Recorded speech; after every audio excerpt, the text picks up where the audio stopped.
कोई दिमाग से चल रहा है, कोई पाँव से चल रहा है, कोई हाथों से चल रहा है, कोई मुंह से चल रहा है, कोई देखने से चल रहा है। बोले उसकी आंखें बहुत चलती हैं, कहते भी नहीं कहते? अरे उसका मुंह बहुत चलता है ना? अरे उसके हाथ बहुत चलते हैं, पाँव तो चलते ही चलते हैं, सांस भी चल रही है, सब चीज चल रही है।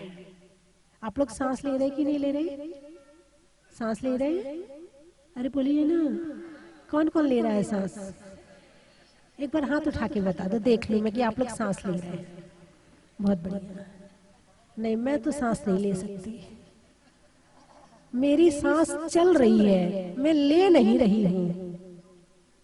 अब लेने में और चलने में कितना अंतर है?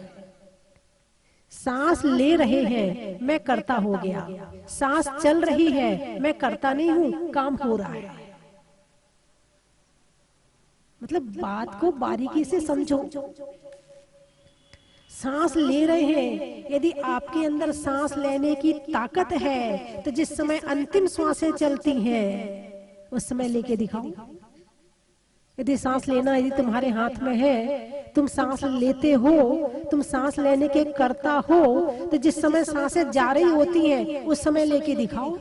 फिर तो डॉक्टर साहब से कहते, डॉक्टर साहब ऑक्सीजन लगा दो, और सांस नहीं आ रही। अरे ले रहे थे ना, तुम कह रहे थे ना कि तुम सांस लेते हो, अब डॉक्टर को क्यों कह रहे हो कि सांसें उखड़ रही है, जरा ऑक्सीजन लगा दो।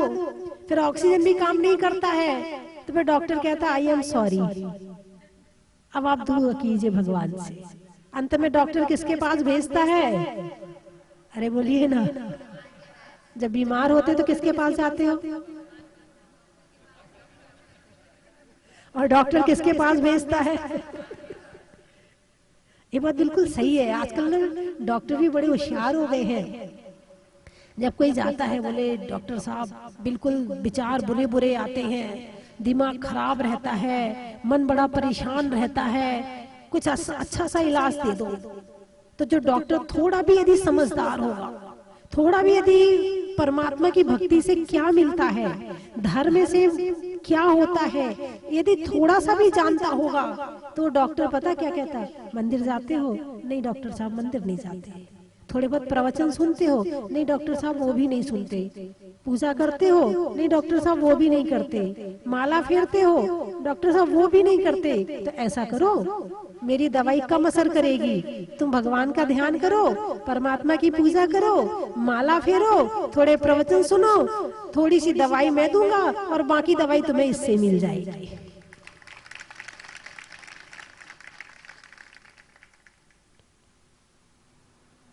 समझ गए कि नहीं समझ गए धर्म की ताकत? लेकिन आजकल के डॉक्टर तो बस एकदम जो बिल्कुल ज्यादा पढ़े लिखे हो जाएं और बिल्कुल धर्म को नहीं जानते हैं, जो धर्म की शक्ति को नहीं जानते हैं, उनकी बात अलग है। वो तो तुम्हें आईसीयू में रख लेंगे, दरवाजा बंद कर देंगे, घर वालों को बाहर भेज देंगे, आप बाहर बैठ के इंतजार करो, बस नर्स आएगी, समय पे खाना खिला देगी, समय पे दवाई दे देगी, इंजेक्शन लगा देगी, और वहाँ टीवी चल रहा होगा तो थोड़े बहुत उसको देख लो, और नहीं हो तो वो भी नहीं, पड़े रहो। जो तुम्हारे मन में बुरे बुरे विचार आ रहे हैं, सोते रहो, पड़े रहो, और बेहोश कर देते हैं, तो तुम्हें पता ही नहीं रहता हो क्या रहा है। बोलिए यही हो रहा है, नहीं हो रहा है? यदि अपनी शक्ति से जीना चाहते हो तो धर्म बहुत जरूरी है, और ज्यादा कुछ नहीं, केवल थोड़ा सा बदलना है। पाना नहीं जीवन को, बदलना है साधना। पाना नहीं जीवन को, बदलना है साधना। धुएं सा जीवन मौत है, जलना है साधना। पाना नहीं जीवन को, बदलना है साधना। बस थोड़ा सा बदलना है। आप कुछ बनाते हो कि नहीं बनाते हो? अरे बोलिए ना, भोजन बनाते हो ना? हम भी कुछ बनाते हैं। अब आप कहोगे माता जी आप भोजन थोड़ी बनाती हो, हम तो आपके लिए आहार बनाते हैं, आप कैसे बनाओगी? आप भोजन बनाते हो, हम भजन बनाते हैं।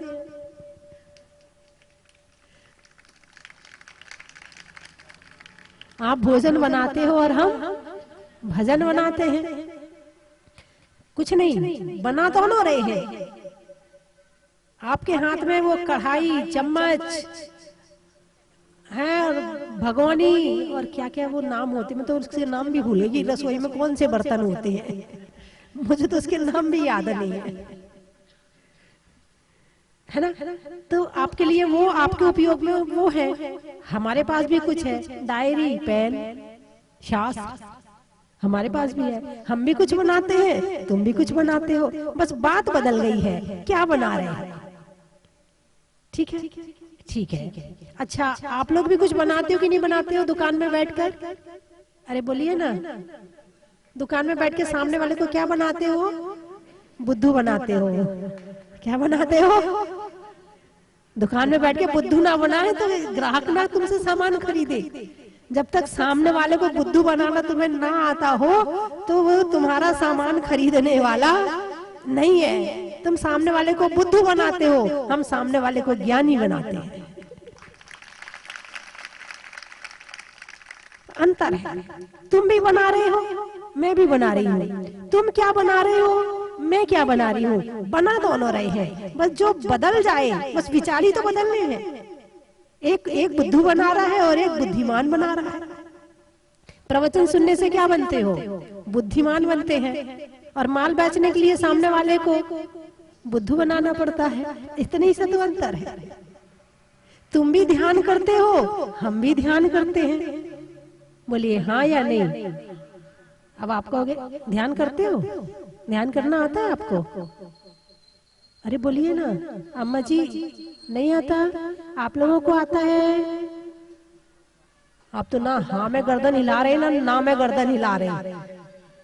अच्छा आप लोग बताइए, आप लोगों को ध्यान करना आता है क्या? कोई समस्या आए या तो हल हो जाए या उसे टाल दें। चलिए, मुरार वालों को ध्यान करना आता है कि नहीं आता है? अरे बोलिए ना, आता है? कौन सा वाला? अच्छा, ग्वालियर वालों को? हाँ जी अध्यक्ष जी, नहीं आता ध्यान करना। भगवान महावीर कहते हैं संसार के सभी जीव एक क्षण के लिए, एक क्षण, क्षण का मतलब समझते हो? एक पलक झपकने में कितना समय लगता है? एक क्षण मान लो इसको, मान लो एक क्षण के लिए भी एक जीव बिना ध्यान के नहीं रहता। एक क्षण के लिए भी। ध्यान दो तरह का है, शुभ ध्यान और अशुभ ध्यान। सारे संसार में केवल शुभ ध्यान की चर्चा है। यदि अशुभ को ध्यान कहा है तो वो है भगवान महावीर, जो अशुभ को भी ध्यान कहते हैं। ध्यान का मतलब एकाग्रता, ध्यान का मतलब एकाग्रता। और वो ध्यान तुम्हारा शुभ में है, तुम्हारी एकाग्रता शुभ में है या अशुभ में है, ये बात अलग है। एकाग्रता, अब टीवी देख रहे, बिल्कुल एक टक देखे जा रहे। अब वहाँ टीवी में उसकी सास उसकी बहू सीरियल चल रहा है ना, उसकी सास उसकी बहू, उसने उसको मार दिया, वो उसके लिए ऐसा कर रहा, वो ऐसा कर रहा, और तुम्हारा ध्यान बिल्कुल एकाग्र लगा हुआ है। बोलिए ये ध्यान है या नहीं है? ये ध्यान तो है मगर अशुभ ध्यान है। अशुभ ध्यान का फल पाप और शुभ ध्यान का फल पुण्य। और तीसरा होता है शुद्ध, लेकिन उसे ध्यान वो अलग हो गया, वो शुक्ल ध्यान में आ जाएगा। वो अभी वर्तमान में संभव नहीं है। अभी या तो अशुभ और या शुभ, अभी शुद्ध की बात यहाँ है ही नहीं है। तो ध्यान आपने कहा नहीं करते, किसी ने कहा करते हैं, लेकिन ये जानना जरूरी हम करते क्या हैं। हमें तो ये ही नहीं पता कि हम करते क्या हैं। अभी जीवन इतना जी लिया, इतना सब कुछ कर लिया, मगर अभी ये ही नहीं पता कि हम करते क्या है। बताइए क्या जिंदगी जी है? जो जिंदगी को नहीं जाना आपने तो क्या जिंदगी जी है? सारी दुनिया को जान लो लेकिन खुद को नहीं जाना। जिसने खुद को नहीं जाना उसने कुछ नहीं जाना। सारी दुनिया को जानने से खुद को जानने का कोई मामला नहीं है, लेकिन खुद को जान लिया उसने सब कुछ जान लिया। जिसने राग देश कामादिक जीते उसने सब जग जान लिया। किसने सब जग को जाना है? जिसने राग देश कामादिक जीते। जिसने राग द्वेष कामादिक को जीत लिया उसने सब जग को जान लिया, और जिसने इसको नहीं जीता उसने अभी किसी को जाना ही नहीं है। अभी रास्ते में चलते चलते एक विचार आ रहा था, कहो तो बता दो। एक विचार आ रहा था, भक्त भक्ति में नाच रहे थे, जब डीजे बज रहा है, म्यूजिक चल रहा है, तो भक्तों के हाथ पांव भी फिर उसके चलने से वो भी चलने लगते हैं, है ना। जब दूसरा चलता है तो ये भी चलते हैं, जब वो नहीं चलता है तो ये भी नहीं चलते हैं। इसका मतलब ये है कि तुम उसके सहारे चल रहे हो, है ना। यानी कोई ना कोई एम, कोई ना कोई लक्ष्य चलने के लिए चाहिए। बिना लक्ष्य के आप नहीं चल सकते। विचार भी चल रहे हैं तो कुछ ना कुछ विचार मन में कोई ना कोई विषय लेकर को चलते हैं। बिना विषय के कोई विचार नहीं चलते हैं।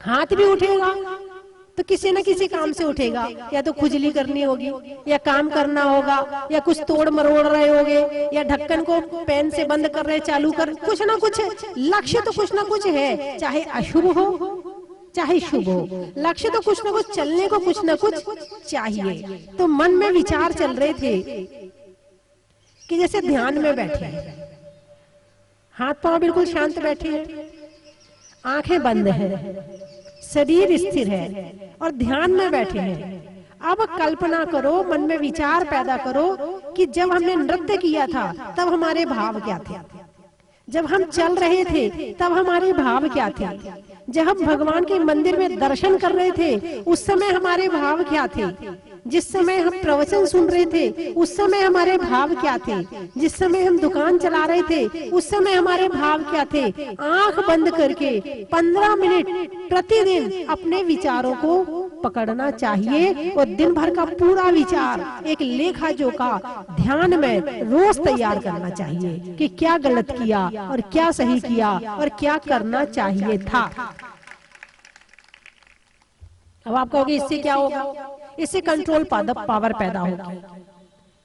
अभी क्या होता है, एक्शन के साथ तुरंत रिएक्शन होता है। सामने वाले ने कहा नहीं, उसकी बात पूरी नहीं हुई कि तुम्हारा रिएक्शन शुरू हो जाता है, बोलिए हाँ या ना, है। लेकिन जब आप ध्यान में अपने विचारों को पकड़ेंगे तो एक्शन के साथ रिएक्शन आने में फिर टाइम लगेगा।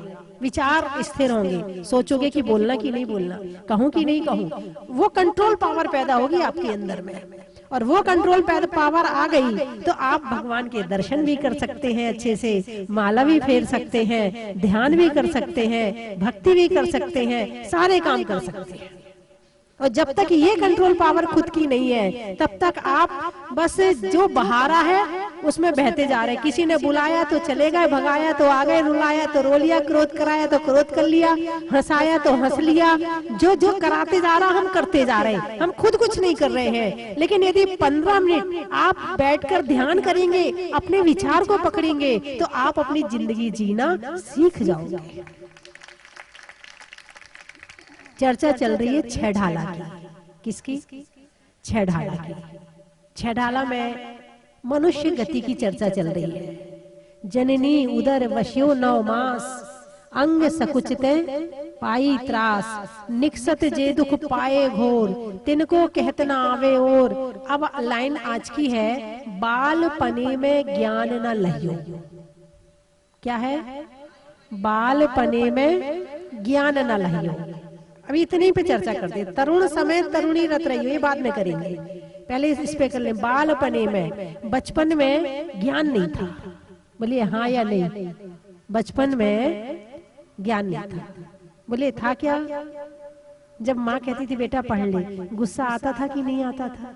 अच्छा चलो उनकी तो छोड़ो, तुम अपने बच्चों से कहती हो बेटा पढ़ ले, गुस्सा आता? बच्चों को नहीं आता है? एक बार अभी रुक जाओ, थोड़ी देर टीवी देख ले फिर पढ़ेंगे, थोड़ी देर मोबाइल देख ले फिर पढ़ेंगे। अब उसका मोबाइल देखने में जीवन सार्थक होगा या उसका पढ़ाई करने में जीवन सार्थक होगा? पढ़ाई करने में। लेकिन उसको समझ में आ रहा है क्या? ये बात उसकी समझ में आ रही है क्या? नहीं आ रही ना? अरे हाँ या ना? नहीं आ रही ना? और ज्यादा कहो तो तुम तो मेरी सबसे बुरी मम्मी हो, दिन भर डांटती रहती, पढ़ो पढ़ो पढ़ो, पागल बना देती हो पढ़ा पढ़ा के। क्या हम तो ऐसे तो परेशान हो जाएंगे तुम्हारे साथ में, कैसे रहे तुम्हारे साथ में? ये बच्चों के शब्द हैं, तुम कितना परेशान करती हो मुझे, दिन भर पढ़ने पढ़ने के लिए कहती हो। बच्चे कहते कि नहीं कहते हैं, बालपने में ज्ञान न लहियो। तुम्हें पता है पढ़ाई की कीमत क्या है, बच्चों को नहीं पता है। तुम्हें पता है इसलिए तुम उससे बार बार कहती हो। बच्चे को नहीं पता है इसलिए उसको बुरा लगता है। लगता कि नहीं लगता? बच्चों को बहुत बुरा लगता है। थोड़े और बड़े हो जाएं तो फिर और जल्दी बुरा लगता है, फिर थोड़े और बड़े हो जाएं तो और बुरा लगता है, फिर और बड़े हो जाएं तो और बुरा लगता है, फिर 40 के बाद फिर बुरा लगना कम हो जाता है थोड़ा सा, क्योंकि पता चल जाता है कि वास्तविकता क्या है? 10 में दावड़ा, खूब उछलता है कूदता है, 10 में दावड़ा, 20 में बावला, किसी की नहीं मानता, किसी की नहीं सुनता, अपनी अपनी चलाता है, जवाब देता है, अपने आप को सब कुछ समझता। 20 में बावला, 30 में तीखा, खूब गुस्सा आता। शादी हो गई, खूब दोनों की लड़ाई झगड़े होते, खूब तीखे हो गए दोनों। और ये तो 10 साल में लड़ लड़ के ऐसे हो गए कि 30 में तीखा, 40 में फीका। 40 तक पहुंचते पहुंचते बेचारा फीका हो जाता है। 10 में दावड़ा, 20 में बावला, 30 में तीखा, 40 में फीका और 50 में पाका।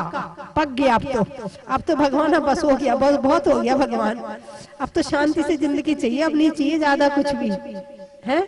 50 में पाका, 60 में थाका, भगवान अब तो बस 60 में थाका। चलो फिर भी गाड़ी तो चली रही है। 70 में बिस्तर, अब तो फिर जाता, फिर थोड़ा सो जाता, फिर आ जाता है, फिर बिस्तर पे जाता, फिर आ जाता है, फिर सो जाता है, फिर उठ जाता है। हाँ जी सोनू जी, 75 हो गए क्या? अभी आप पुराने हो, ये नई की बात चल रही है। ये पुराना चावल है, अभी पुराना चावल तो 80 तक भी चलेगा, 85 तक भी चलेगा, और ऐसे भी हार करवाएगा। हैं 90 तक चलना है, अब 100 तक ले जाओ ना, फिर एक 10 क्यों कम कर रहे हो? हैं 60 में थाका, 70 में बिस्तर, 80 में लस्सी, लिक्विड। अब वो जो चबाने वाली चीजें हैं वो नहीं खा सकता। लस्सी पीने वाली चीजें आ गई। 80 में लस्सी, 90 में डब्बा।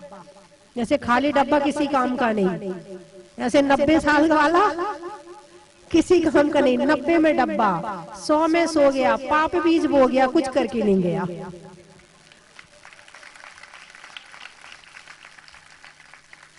सौ में सो गया, पाप बीज बो गया, कुछ करके नहीं गया। बालपने में ज्ञान ना लियो। जैसे बच्चे को माँ की बात बुरी लगती है, वैसे जवान को संतों की बात बुरी लगती है। अरे महाराज के पास जाना मत, वो त्याग करवा देंगे कुछ। अरे माता जी के पास मत जाना, हम तो नहीं जा रहे, उनके प्रवचन मत सुनना, कुछ त्याग करवा देंगे। और गए डरते डरते, बड़ों के कहने से चले भी गए तो ऐसा लगा जैसे कि पता नहीं कहाँ आ गए हो। जैसे बच्चों को माँ की बात बुरी लगती है, ऐसे ही तरुण समय तरुणी रत रही हो, जब जवानी आती है तो जिनवाणी माँ की बात बुरी लगती है। जब तक आदमी के ऊपर दुख नहीं आता है ना, तब तक आदमी धर्मात्मा नहीं बनता है। धर्मात्मा बनने के लिए दुख बहुत जरूरी चीज है। दुख से जरूरी चीज इस संसार में कुछ है ही नहीं है। जिसके पास दुख नहीं है वो धर्म की तरफ जा ही नहीं पाएगा। इसलिए दुख आया है और धर्मात्मा बन गए हो तो अपने आप को दुख को धन्यवाद देना चाहिए। थैंक यू, तू आया है तो कम से कम भगवान के मंदिर तो चला गया मैं, कम से कम संतों के प्रवचन सुनने तो शुरू कर दिए मैंने, कम से कम जिनवाणी पढ़नी तो शुरू कर दी मैंने। यदि तू नहीं आता तो मैं तो जी रहा था बिना होश में, होश ही नहीं था कि मेरी जिंदगी भी क्या है। कम से कम इस बहाने मुझे कुछ जीना सीखने को तो मिला, अपने पराये का तो पता चला, अच्छा कौन है बुरा कौन है क्या कैसा है, कम से कम ये मालूम तो हुआ। तो दुख अच्छी चीज है या बुरी चीज है? अरे बोलिए ना। यदि बेटा आपकी बात नहीं मानता है तो अच्छी बात है कि बुरी बात है? यदि बेटा आपकी बात नहीं मानता है तो अच्छी बात है या बुरी बात है?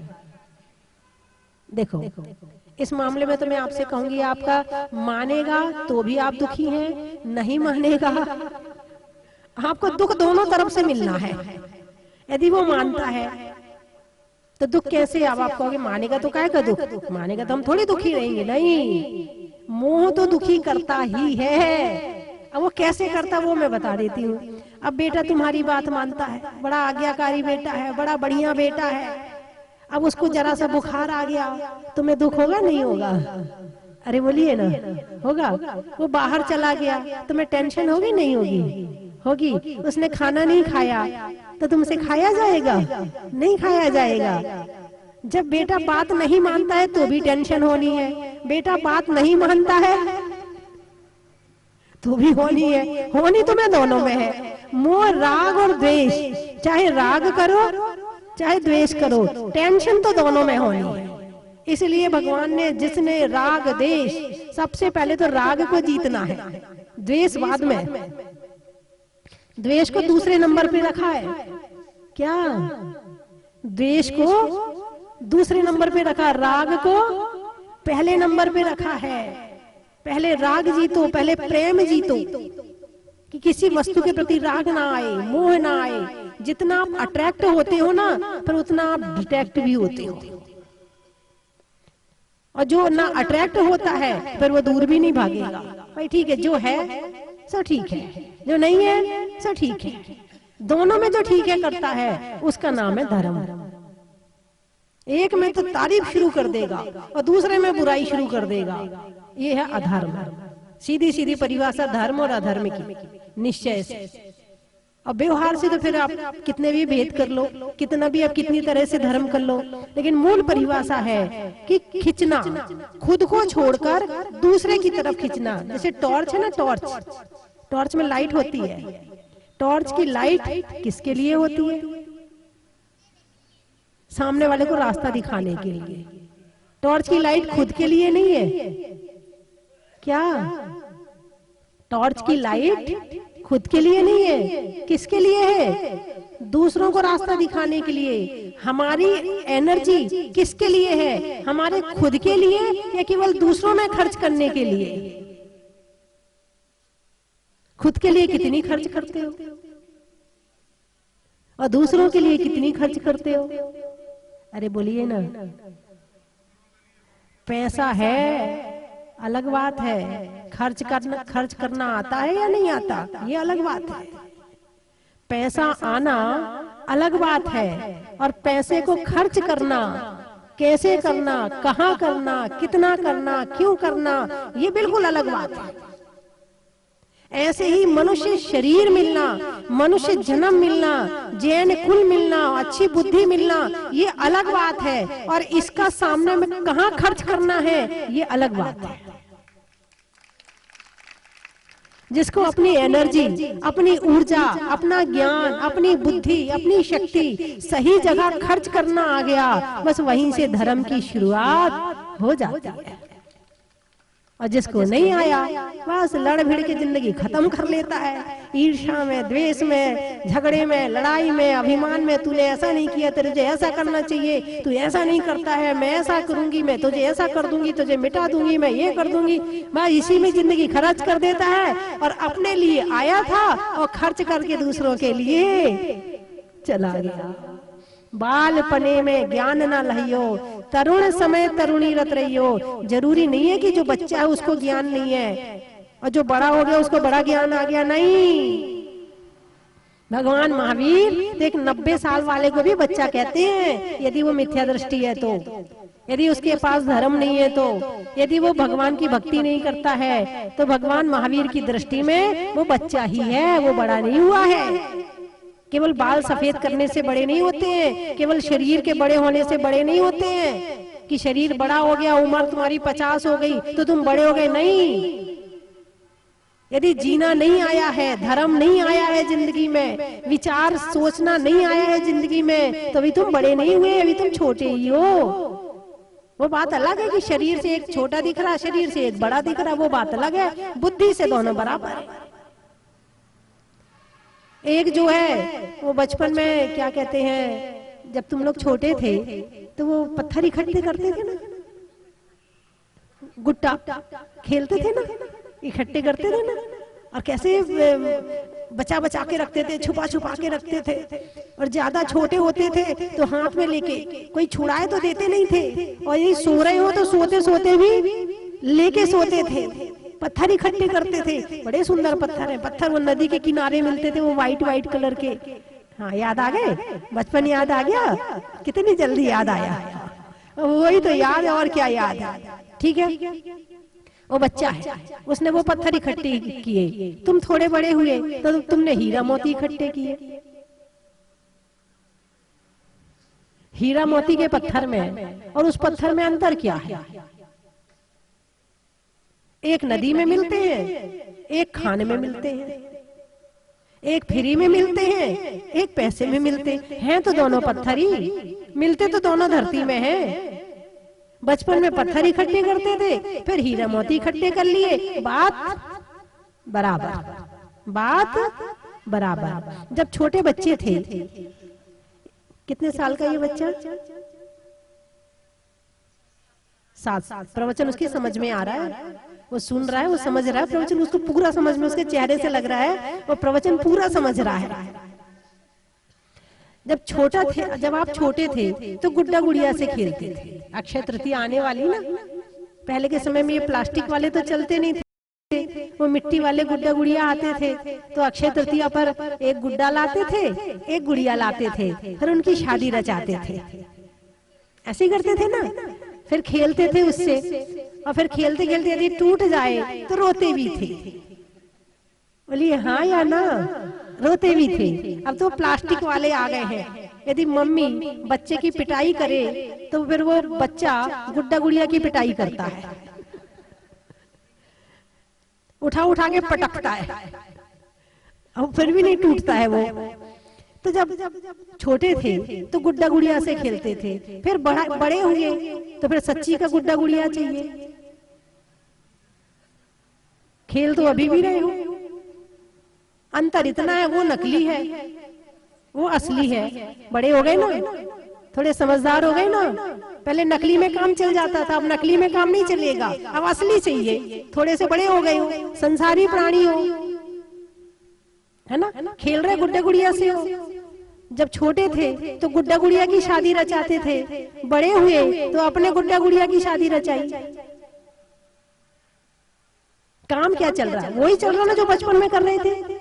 बाल पने में ज्ञान ना लहियो, और तरुण समय तरुणी रत रे, काम वही चल रहे हैं, काम में कहीं कोई अंतर नहीं आ रहा है। जो बचपन में कर रहे थे वही बड़े में कर रहे हैं।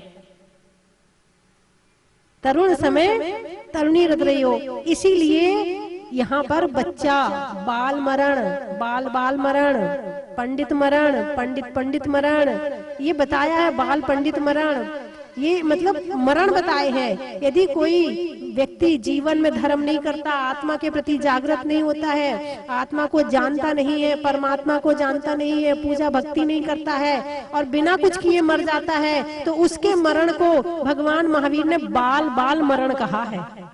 निधियों में माणवक का, विद्वानों में चाणक का, और भगवान आदिनाथ के जन्म में कल्याणक का, घर में ताई का, बारिश में काई का, और जन्म कल्याणक की बधाई का। को देख रहे हैं, वो मुरैना में स्थित एक छुल्लिका माता जी हैं, जो 95 वर्ष की हैं, और ग्रस्त में रहते हुए भी छुल्लिका अपने व्रतों को धारण कर रही हैं, और इस वक्त समाधि की तरफ अक्सर हैं। और अभी हम इनके विचार सुनेंगे कि अभी इनके क्या विचार हैं। तो जी कैसी लगती हैं आपको? बहुत बढ़िया। मेरी माता जी बहुत बढ़िया, बड़ी प्यारी माता जी, ऐसी हमें माता जी कब नहीं मिलेंगी। मेरी माता जी बहुत अच्छी, मेरी माता जी को मोह कब संग नहीं छूटे। माता जी हमें प्रवचन देती, पाल लगाए माता जी, तो कब संग नहीं छूटे। मेरी माता जी बहुत प्यारी है। भैया मेरा ध्यान रखियो, सब को हम पे गलती हो सो क्षमा करिए हमें माता जी।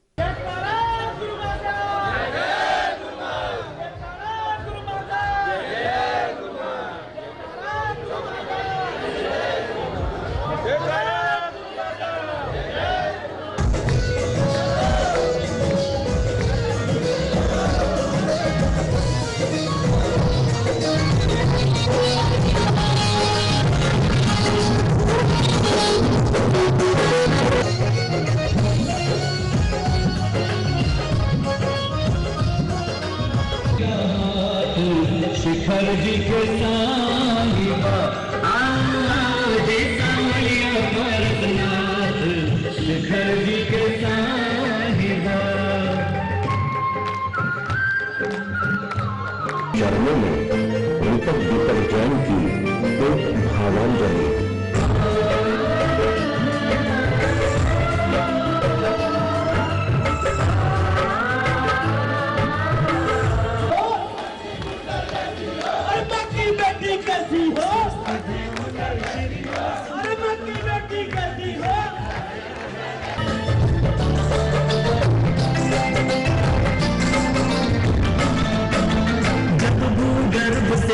मूर्ति को प्रशासन भूषण मेरी माता, माता स्वस्ति भूषण मेरी माता, जोड़ श्रद्धा से भक्त माता, जोड़ श्रद्धा से भक्त माता।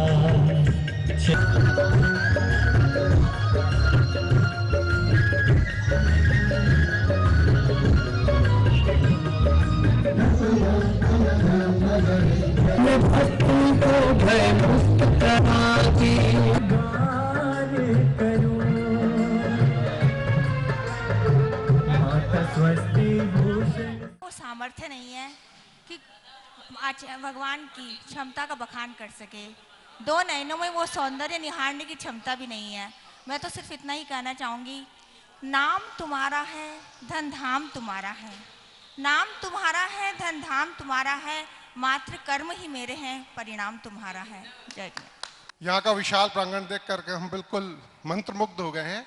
बहुत ही शानदार बना हुआ है ये स्वस्ति धाम, और जिन्होंने भी ये बनाया है स्वस्ति माता जी, विदुभूषण माता जी ने, मैं उनको प्रणाम करता हूँ। बहुत बहुत धन्यवाद। सूरतनाथ भगवान के दर्शन करने के लिए आए थे और वहाँ पर उस समय हम लोगों ने भगवान के नाभि में स्पंदन देखा था। हम लोगों के सामने वो चमत्कार हुआ था, जिससे हम लोग बहुत ही अभिभूत हुए। और जब ये मंदिर बना और यहाँ पंच कल्याणक हुआ तो हम लोगों का बहुत मन था कि हम कब यहाँ भगवान हमें बुलाएं और हम दर्शन करने के लिए आएँ। आज हमारा बहुत ही पुण्य का उदय है जो यहाँ भगवान के चरणों में दर्शन करने पधारे हैं। और बार बार हमारी भगवान से यही प्रार्थना है कि भगवान हमें अपने चरणों में बुलाता रहे और हम यहाँ दर्शन करने के लिए आते रहें। और स्वस्ति भूषण माता जी के प्रवचन भी उस समय हमने सुने थे। आज माता जी यहाँ पर नहीं है। माता जी के चरणों में भी बार बार वंदना है। चन की थाल को सजाओ रे आज, रत्नों की थाल को भर लाओ रे आज। आओ आओ करे रे गुणगान आरती भगवन की, आओ आओ करे गुणगान आरती भगवन की। आओ आओ करे रे गुणगान आरती भगवन की।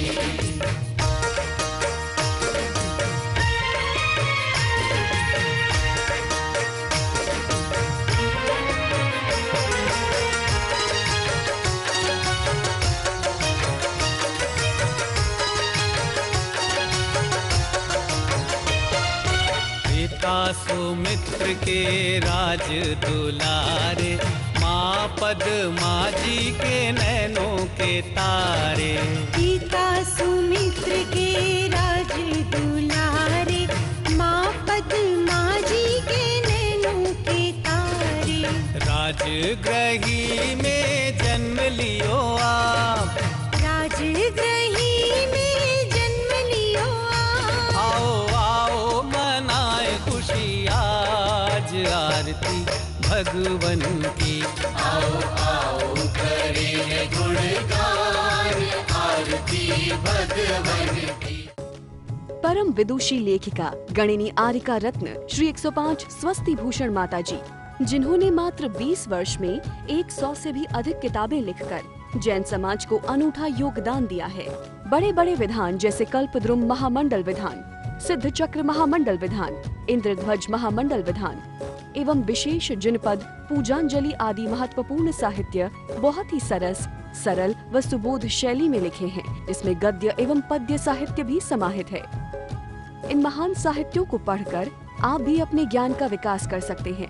साहित्य प्राप्त करने हेतु आज ही संपर्क करें। संपर्क सूत्र 7906062500 9868345768।